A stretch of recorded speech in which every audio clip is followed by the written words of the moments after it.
One of my favourite managers in recent times, Oliver Glasner. আমি তার বিশাল বড় fan হয়ে যেতেছি আর কি।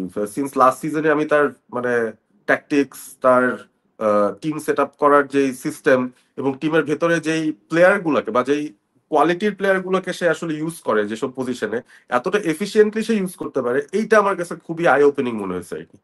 যে প্লেয়ারদের স্ট্রেংথের জায়গায় তাদেরকে যদি ইউজ করা যায় তাহলে কিন্তু আসলেই the team will produce, they will produce wonders.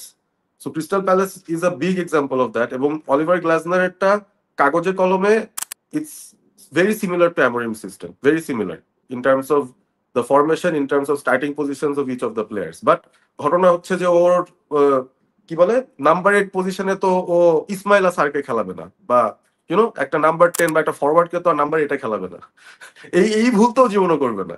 ঠিক আছে, ওখানে ওয়ার্টনকে খেলাবে, বা ওখানে ও লার্মাকে নিয়ে আসবে বসার জন্য, হিউজকে নিয়ে আসবে। সো এই বিষয়গুলোই আসলে একটা ডিফারেন্স আমার কাছে লাগে যে আহ, এই প্লেয়াররা যারা আউট অফ পজিশন খেলেই যেতেছে দিনের পর দিন, এদের থেকে আমরা ভালো রেজাল্ট কিভাবে এক্সপেক্ট করবো? And for this the blame goes to the manager.